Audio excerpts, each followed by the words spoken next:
All right, we are live. Hello and welcome to the AI SEO Insider Podcast. Today's topic, making technical SEO simple, a conversation with Matthew Edgar. So hello and welcome to the show. I'm your host, Chris Raulf, AI SEO expert and founder of Bolder SEO Marketing. Today, I'm thrilled to be joined by Matthew Edgar, a true expert in the world of technical SEO. Matthew, you're the co-founder of Elementive, a consulting firm that helps businesses of all sizes untangle the technical knots in their websites to improve their search engine optimization from a technical standpoint. Matthew, you're also the author of Tech SEO Guide and Speed Metrics Guide, and a respected speaker at major industry conferences like MASCON and SMX. Matthew, thank you so much for joining me here today. Yeah, thank you so much for having me on. It's great to be here with you.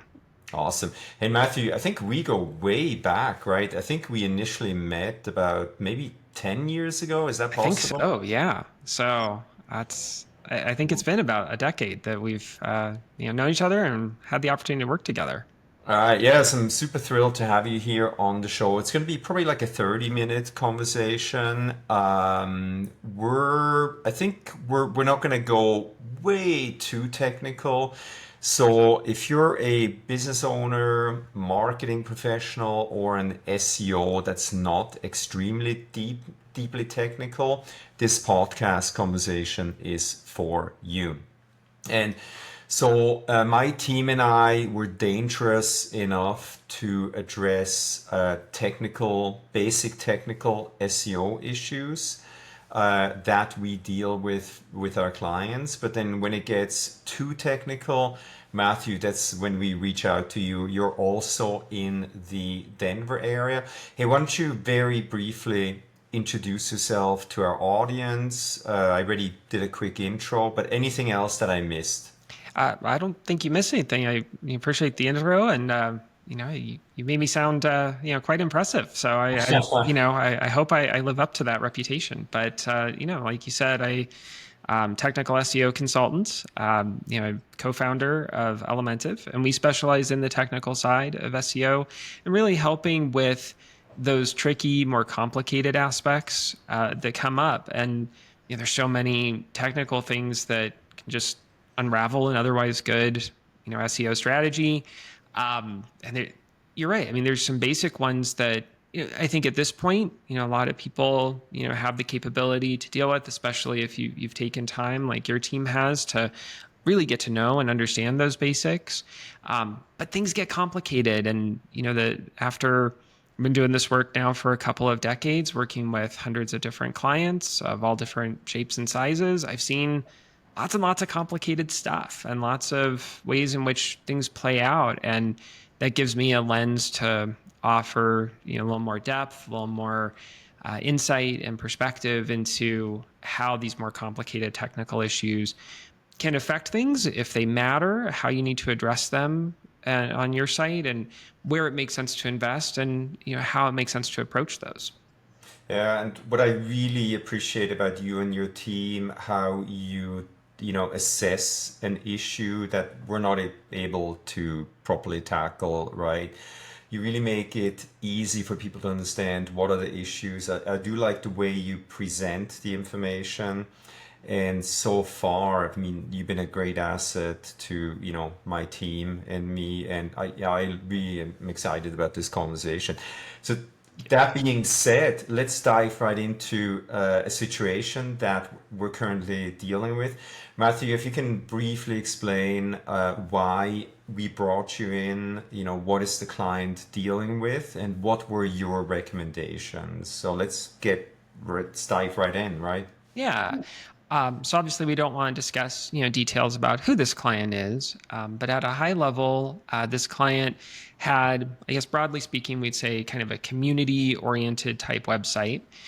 So they have profile pages for their community members, people who are, sharing information on their site. And then each of those members has detail pages for posts and content that they've created. And there's some complications that come up around that with how all of these pages need to be handled. We have different types of pages. We have a page type for the different profile pages for the people who are contributing content. And then we have the detail pages, for various posts that have been created by, those, people. And so the question that came up is, well, which of these pages do we want to actually have indexed? And which of these pages do we want to have ranking in search results? And I think there's sort of a knee-jerk answer of, well, just let it all in. It's, all fair game, let Google decide. But the problem is that they're dealing with a pretty big scale of pages. So right away, we start running into questions of, okay, can their servers realistically handle that kind of crawl capacity if Google, OpenAI, Meta, Perplexity, Bing, all of them start crawling these pages, fairly aggressively, right? Even if we're dealing with, a few thousand pages, you take that times however many hits, times however many bots we're looking at, comes a more significant question, especially as they grow and scale this website.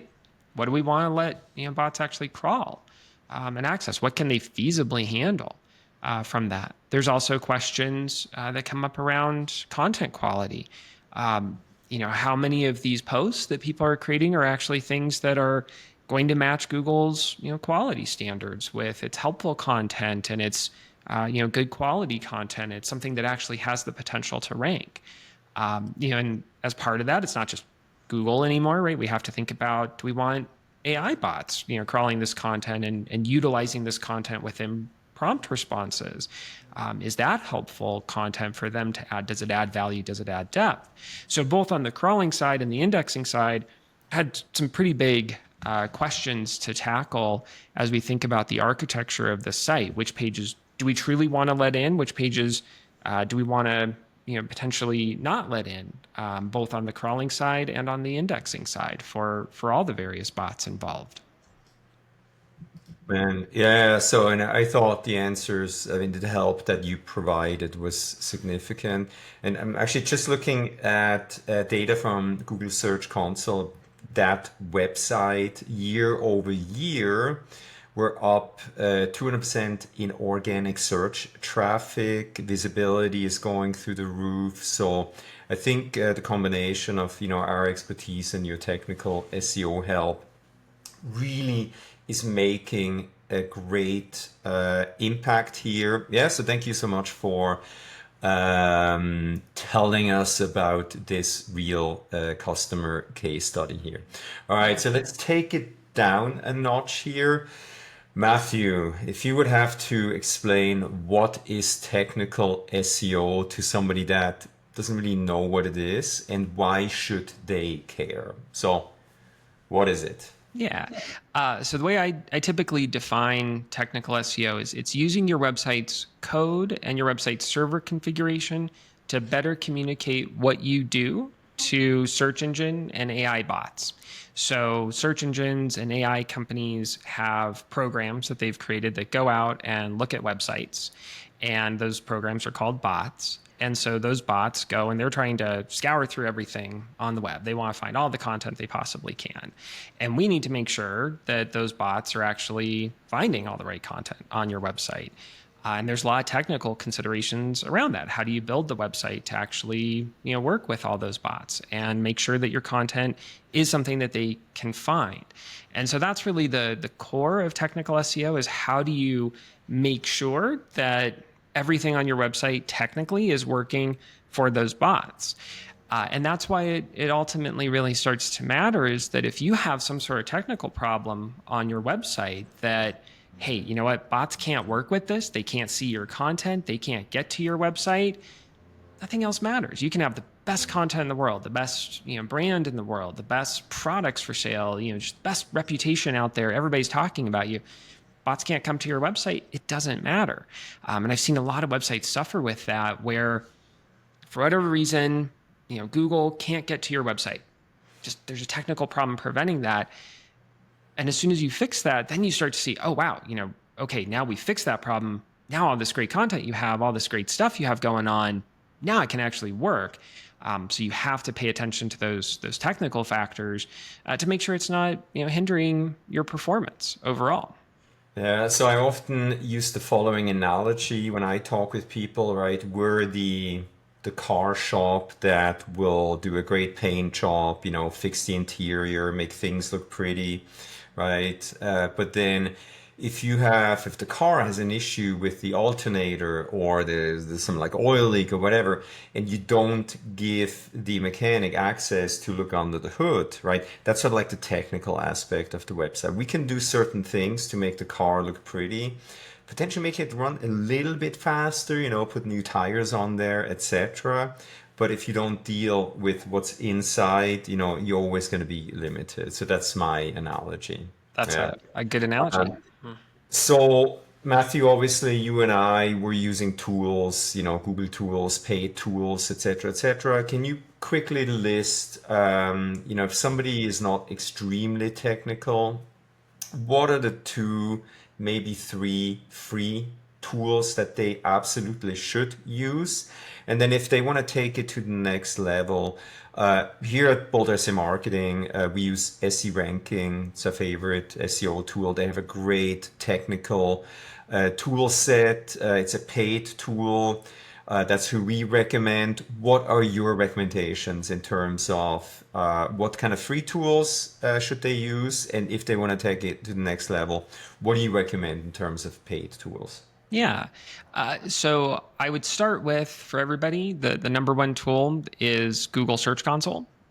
So Google Search Console is Google's free report about everything that they know on your website, or everything they know on your website that they're willing to share with us.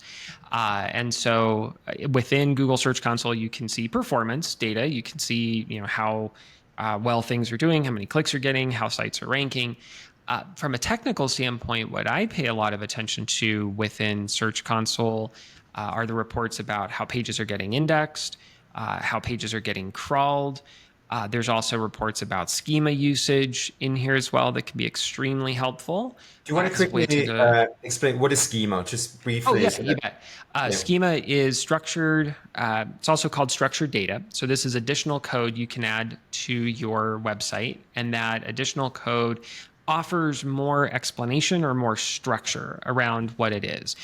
So if you have a recipe website, Google looks at it, they maybe know that you have a recipe, but if you add schema for recipe, you can explicitly tell Google, hey, this is a recipe. Here's our ingredients. Here's the steps. Here's what we're doing within this. So it allows you an opportunity to communicate that more with Google. And from a tool standpoint, in Google Search Console, you can see what Google's picking up, what they're actually detecting on your website, if you're using that or not, and how that might be benefiting your site or not. So that one, is always my number one tool recommendation. It's free. It's something that everybody can add. Beyond that, from a technical standpoint, one of the most helpful tools that you can get access to is some type of tool that crawls through your website. So a crawl tool is going to mimic the search engine bots, how they go through and move through your website. So it's going to try to access all of your pages in the same way Google is going to try to access all your pages, try to fetch all your content. And you can use these different crawl tools to get an idea of what kinds of problems maybe exist on your site, what kinds of traps might exist that will make it harder for Google and AI tools to be able to use your website. There's a lot of crawl tools available. Screaming Frog is one of the most recommended ones. It is free up to, I want to say 500 pages. I think there is a free level though within that. And for a lot of, small to mid-sized companies, 500 pages, even if your website's a little bit bigger than that, it's still going to give you a good look and a good sample of things. There's other tools, out there that you can use, from a paid standpoint. If you do want to go deeper on that, or look at ones. One of the better ones from a paid standpoint I like is a tool called Jet Octopus. their rates aren't too bad. So it works pretty well. What I like about it in contrast with Screaming Frog is that it is all on the web. So you can share access. So that way, if you have multiple team members who need to log in and look at that crawl data together, it's easier to share that sometimes than Screaming Frog might be. The other tool I would throw out here from a technical standpoint that is really important to pay attention to is some type of tool to measure the website's speed and how quickly the website loads. One of the tools that I really like, gets highly recommended, is a tool called Web Page Test. And Web Page Test will go through and it will give you a lot of detail about how your web page loads, all the different metrics that play a role in your website's loading, and gives you a lot of details. What I also like is they give you a lot of details about how to fix things as well. There's a free level to Web Page Test. There's also a paid level to Web Page Test within that, so you can go even deeper with the paid level. But at the core, I would start with those three tools: Search Console, a crawl tool like Screaming Frog, and then a speed tool like Web Page Test. Awesome. Thank you so much. Let's talk about the bridge between technical SEO and user experience, right? Any thoughts on UI, user experience, how it relates to technical SEO? What's one simple thing a business can do to improve both the technical SEO and potentially the experience once the people get to the website? Yeah.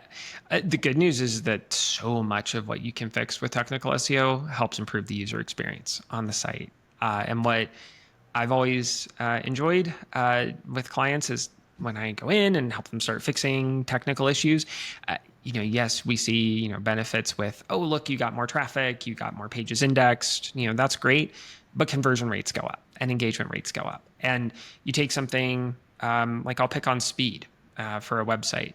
You make the website just a little bit faster, not necessarily focusing on the numbers Google cares about, right? With what they call core web vitals, their core metrics that they pay attention to from speed, but just focus on any aspect of speed, whether it's Google's preferred metrics within core web vitals or just anywhere across the spectrum of what we can improve with how quickly a website loads. You make that better. It's going to make it easier for Google to work with your website. That's going to help from an SEO standpoint. But it's also going to help users because your website loads faster. And if your website loads faster, it's easier to engage on there. Another one that I point to a lot as a good example of this is HTML structure. So how your pages are actually coded. If you're using good, proper HTML code, that's not something that users are going to see directly, but it is going to be something that makes it easier for browsers to load and present the page. And if they can load and present the page better, you have cleaner HTML, that's going to be better for users, create a better user experience. Also going to be easier for search engines to access your website. The other upside to that one in particular is a good, clean HTML structure also helps improve accessibility on websites. So if you have people coming to your website with assistive technology like screen readers, makes it better for them as well. So that's the exciting part to me, is that there's so many ways that this overlaps and you can actually just make the whole website better. And yes, we can think of it specifically in an SEO lens, but truly how I think of what I do is it's the technical side of user experience that happens to improve SEO. Nobody wants to hear me say it that way, so I just call it technical SEO. But that's realistically what technical SEO is. It's the technical side of user experience and how do you make the website better for everybody using the website? Because the key thing to remember here is that it's not just people using the website, it's bots using the website as well. And if we make it easier for bots to use the website, guess what? People can use it better too. This actually leads me to the next topic, which is a big one. I'd love to hear your thoughts on it. So the rise of AI in search and specifically agentic AI. So we're hearing a lot about AI in search. How is this changing the landscape of technical SEO? What do businesses need to think about, especially with agentic AI? So in my opinion, in probably 2 to 3 years from now, we're going to pay for AI agents, right? Where if I want to go to Paris, I know that I want to check out the Eiffel Tower, the Louvre, etc., etc. I'm probably going to pay for an agentic AI tool that will go out there instead of me having to do all the research. Okay. Tell us about what do we need to know about where is this going? Yeah, I would agree with you. I think this is where the world is going, and it's a very big paradigm shift with how we have to think about things. I break it down to probably three key things to think about with agentic. First and foremost, there are different kinds of interactive bots beyond just true agents. So we already have this right now with ChatGPT. So ChatGPT has a bot called ChatGPT User. So if you go to ChatGPT and you put in a prompt and say, hey, here are 10 different articles, and you give it 10 different URLs, can you read all these for me and summarize them? It will do that. I don't have to visit those 10 URLs. It will do that for me. Now, that's not an agent, but it's still an interactive bot. So that's the first thing I think that's important to think about here is that there's different levels of interaction. Like what you mentioned, a travel agent type of bot, that type of agent that can move through and put together a whole travel plan for you. That's one. Then we have more simple things that can summarize. So there's different levels that we need to think about within this, and there's different ways we need to support all those. And I think all of those start to become something in the future, and over the next probably weeks to months to years that we're looking at that being something that rolls out. The second thing I would point to as a consideration within that is it does change how we have to think about how we build the website.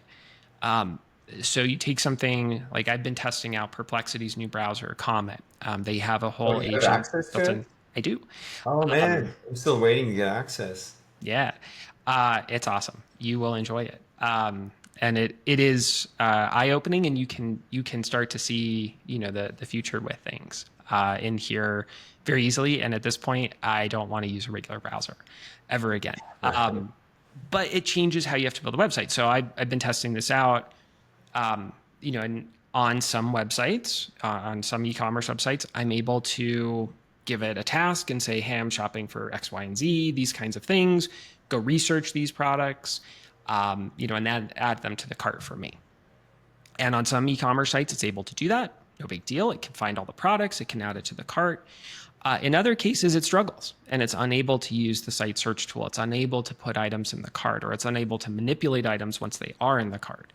And there's differences about how those carts are built that are making it harder, for that. So we have to kind of rethink how we develop, websites to make sure that they work. This also applies for lead generation websites too. I have a site, I want somebody to fill out my form. Well, I need to make sure that an agent can fill out that form on behalf of a person as well. So there's technical things that we have to think about there with how we build the websites differently. And then the third area I'd point to, and this is the big one, I think that's almost harder than anything else, is how we change our metrics. And how we change this, because so many of our metrics right now are based around how many visits did I get, how many clicks did I get, and that's not necessarily the thing we're going to get in the future. We're going to get bots coming to our website on behalf of somebody, so I don't have to go to a website. I send a bot out to that website for me. What does that look like? Now I'm not getting that much traffic, but I am getting, hopefully orders, I'm getting leads, whatever it is. That changes how we need to measure things. That changes what our goals are. It changes how we kind of approach the marketing funnel, because a lot of that's happening in ways that we can't track. The other part, within this, unfortunately, is that a lot of these existing agents that we're kind of seeing the initial batch, including Comet from Perplexity, can't track them.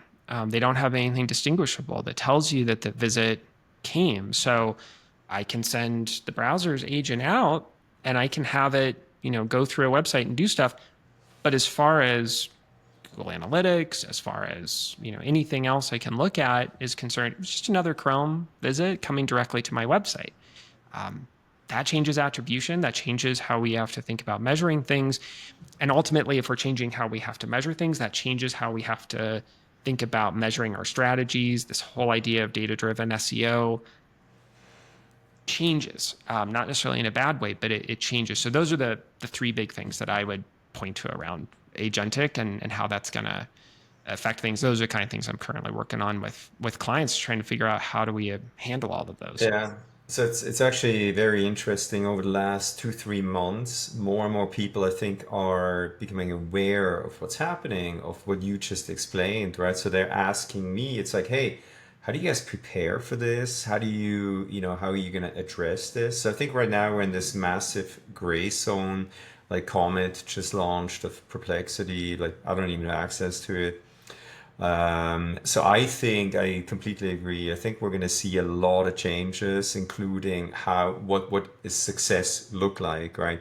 Now everybody obsesses about clicks and this and that, right? It will change, and I mean I couldn't be more excited about what's happening finally in our industry. Things are changing, and I believe you and I are probably going to stay pretty busy over the next, the foreseeable future. Here's hoping. All right, cool. Um, let's take it back a notch here.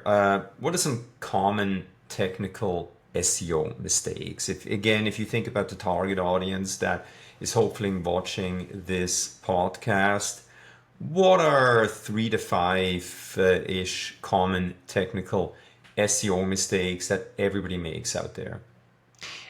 So one of the most common ones that I see a lot of websites making, particularly with small to mid-sized companies, like on a WordPress site, is you've purchased a pre-existing template. And you've purchased this template and it has some nice things, has some nice features, and you install on your website and it mostly works. But the problem with buying those pre-existing themes is that they're bloated, right? These pre-existing templates, they are designed to work for a wide number of websites. So you can customize everything, but all those custom features, even if you're only using option A and you're not using options B through Z, well, the code for options B through Z, those still exist on the website. So when you use those pre-existing themes, it leads to a lot of bloat on the site, and that can slow things down. That makes it harder for the website to load, usually makes the code a little busier. So that's probably one of the most common mistakes I see on WordPress sites, and particularly as the website starts to grow, as you have more content, more traffic, more activity happening on the site, becomes a bigger and bigger problem. And the fix to that is one of those that's harder to deal with later on. It's more expensive to deal with later on when you're more invested in that theme. It's a lot easier to address earlier on. And you have to think about this during the redesign and when you're actually building out the website to make sure that you build the theme custom for yourself. You can still start with a pre-existing theme, but then you can strip this down and you can customize it to just the things you need. That way you're not running into those kinds of technical issues. So that's one of the top things I always am recommending to people thinking about a new design or a redesign is, okay, let's start from a good place and make sure that we don't end up with a lot of excess code that's going to just bog things down later. Another big issue that I see sites particularly running into right now, is issues with JavaScript on websites. So JavaScript can be used to add new features and functionality to a website, but JavaScript code can also be used to add content to a website. So a lot of websites have maybe third-party scripts running that add additional content to the site, or you have maybe like a really cool kind of interactive feature that adds some kind of content to the site when you're interacting with it and using the page. And all that looks cool. But the problem is that search engines and AI tools, they're coming to the website with those bots. Those bots can't necessarily interact with that JavaScript. They can't do something with that. And so you end up with bots missing out on that content. And so we have to think through how is JavaScript actually used on the page? What can we do to improve that, so that way we're less dependent on JavaScript if for some reason bots can't access this. And in some cases, this is really extreme. The entire website is JavaScript based. In some cases, it's more minor. It's just, this one, part of my content or this one aspect of my content is JavaScript based, and maybe it's not as severe, but we still have to think about it. The big technical jargony term around this, if you've heard it, is rendering. And that's what we're talking about here is, that rendering piece is really important and something I see a lot of people making mistakes with. The other one, I guess, kind of thinking about a third common one I see people run into actually brings us back to that example client we started talking about that we've been working with. It is this question around, okay, you have a lot of pages on your website. What of those pages do you let bots crawl? What pages do you let bots index? I see a lot of sites running into the trap of they just go with a very default answer of let it all in, or they go with a very restrictive answer of I'm going to block everything. And neither of those is right. You want to have a very careful analysis of what those pages are, what the relative value of those are. So in the case of that client, we stepped through and said, hey, some of these posts are probably valuable. Let those in. Some of these posts are not. So by default, let's keep those out. Profile pages, here's what we think here. These pages seem like they're valuable. Let's let those into the index. We had to make, those more intentional choices. I think the problem I see some sites running into is they don't, make intentional choices around, those pages. And this is one that's always been important for SEO. I'd say it's becoming more important now because AI tools, right? AI companies, so ChatGPT, Perplexity, they're coming into your website not just to index content, but to train on your website's content. And we need to be very mindful about, what content do we want them to train on? Do we just want to let them train on everything, or do we want to be a little pickier? And I think there's an opportunity to be a little bit pickier. And I think it is a mistake that people make to just go with that default of I'm just going to let everything in. And we need to be a little more choosy about what we let bots do or not do on our sites. Awesome. It's a couple of questions. We're already a little bit over time, but man, I could talk to you for hours and hours. Let's quickly talk about quick wins and where to start. If a business has a limited budget and time, if they want to do technical SEO themselves, what are the top 1 to 2 technical SEO areas they should focus on for the biggest impact in the shortest amount of time? The biggest thing I would say to focus on is make sure that your website is built as simply as possible. So if you are doing it yourself, and you're building something in WordPress, I just laid out a whole bunch of problems with those pre-built themes, but there is an advantage to using those pre-built themes because those probably are going to be built in a way that work pretty well. So using something a little more standard is probably going to be better, a little bit more straightforward than trying to completely come up with something completely custom on there. So the more you can start with just something a little more straightforward, a little more simple, that's going to make it a little easier to work with. The other thing I would recommend if you are taking a DIY approach to your website is think through how people move through all of your pages on your website. So it's not just enough to say, oh, well, I have these pages, but how do these pages actually, link together? Do you have internal links, going to all these different pages? And that's helpful for people coming to your website, right? It's going to make the user experience better because, hey, I have, paths for people to click on to get from page A to page B to page C. But it's also helpful for bots because bots can go from page A to page B to page C as well. So thinking through those internal links becomes really important within that. Another area I would point to for a DIY standpoint is pay attention in Google Search Console to the page indexing report.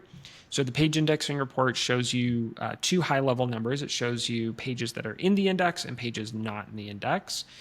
You will always have some level of pages that are not in the index. That's fine. But you want to make sure that it's not an excessive amount of pages not in the index, and you want to make sure as many of the pages that are supposed to be in the index are. And this is one of those reports that I think is really fundamental to pay attention to and make sure things are going correctly, because that's how you can know, okay, are things generally going okay, right? You won't necessarily know if I can, get performance. That's going to be, months, later, weeks later, until you start getting performance. But you'll start seeing the index, more immediately, where, hey, these pages actually showed up. And if they're in the index, then there's a potential they can rank. And so that's, one of the things I would say is really important to keep an eye on from that DIY standpoint. Yeah, it's when I talk with potential new clients, we get access to their search console. I go to pages, index, not index, just get an idea also, have they abused AI? Have they created a ton of AI generated content? So we got to be careful now, because this, if they get dinged by Google for, abusing AI, not much we can do, right? All right. Final two questions. Matthew, where can people find you, and what does an engagement, who would you like, if there are people out there, they don't want to do technical SEO, who do you like to work with? What does an engagement with you look like, and how can people get in touch with you? Yeah. Well, you can learn more about Elementive and what we do at elementive.com. I'm also really active on LinkedIn, so you can find me there, follow and connect, reach out on there if you would like to chat more with me. In terms of an engagement, I don't have minimum project sizes. I do things with clients where we'll just spend an hour together. Let's look at things, and all the way up to let's do a 12-month engagement and go really deep and look at every nook and cranny of the website and everything kind of in between on that spectrum. So I like to keep it very flexible when I engage with people, because with tech issues in particular, sometimes you need something very big and sometimes you need something really small. And so if you are in a situation where kind of thinking, hey, things are not working, on my site. I have all this great content. I have, all these things I'm doing right. I'm not seeing movement. I'm not seeing progress. Why? What else do I need to do here? Is there some kind of technical problem? That's usually a great time to reach out. And I'm happy to, hop on a, 1 hour, 2 hour call. Let's just kind of talk through what you're, seeing, what's going on. Do just kind of a mini review of things. We've even done that, Chris, with some of the clients, is just, hey, things are not moving. This is being stubborn. Let's just, talk through things and see what's going on, and take a quick look. In terms of sites I work with, it's kind of runs the spectrum. I've worked with, super small, clients that are mom and pop, type businesses, all the way up to, big Fortune 500 companies with millions of pages on their website and lots and lots and lots of complexities. To me, I'm not necessarily going to kick anybody away. If you have a technical issue, if there's a question I can help with, happy to dig in and see if we can, help out and figure out what's going on with that. And a lot of the engagements I do, it is an analysis and investigation project of, something's not right. There's something, not working correctly. There's some kind of weird report in Google Search Console. Some pages aren't ranking correctly. We're getting, weird errors, whatever it is. And we need to dig in. We need to figure out what that is and what that looks like. And that's where we're able to come in and help with that assessment and dig in and figure things out. And along with doing that analysis investigation, what I always emphasize and really prioritize when working with clients is not just telling you, here's the problem, but figuring out why. Why did that problem happen in the first place? How I kind of approach it is like, everybody should have a problem once, and that's fine. Let's not have that problem twice. Let's try and figure out how to prevent this from happening again in the future. And sometimes you can't. Sometimes it's going to resurface for one reason or another. But as much as possible, I want to kind of figure out the reasons behind it and what kind of preventative things we can put in place to make sure it doesn't happen again. Yeah, so I highly recommend if you're running a big operation website out there, if you're thinking about potentially even going global or adding a lot of pages, reach out to Matthew preemptively, like trying to address technical SEO. It's going to save you a lot of money down the road. So Matthew, thank you so much. I mean, I have known you for a very long time. I consider you one of the top experts. That's why we work together. That's why we bring you in when we've reached our limit. I really enjoyed this conversation. Matthew, I think we need to have another chat, maybe, 6 to 12 months down the road, once these agentic AI tools or AI agents are communicating on our behalf. I'd love to have another chat and, see what has changed. Until then, Matthew, we'll be in touch very soon again. Thank you so much. Any parting words for our audience before we wrap it up here? Well, first of all, thank you so much. It's great to be here with you. I guess the parting word I would end with is, technical SEO can feel very complex. It can feel very overwhelming. It can feel very intimidating. Don't feel intimidated by it. There are great resources out there. You can start digging in, there are a lot of depths. There's a lot of complexity to this, but I think there's a lot of room for everybody to understand at least some aspects of technical SEO and be able to work with it. So I guess that would be my final piece of advice is don't be scared away by it. Don't feel intimidated by it. Feel free to dip a toe in, and that's okay. Don't be scared.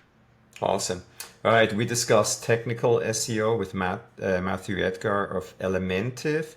Matthew, I'm probably going to ask you to send me the links that we're going to add right below in the description Sure. field of this YouTube video. My name is Chris Raulf, AI SEO expert. This is the AI SEO Insider Podcast. Thank you so much, Matthew. As always, everybody stay safe and healthy out there, and we'll catch you next time. Thank you so much.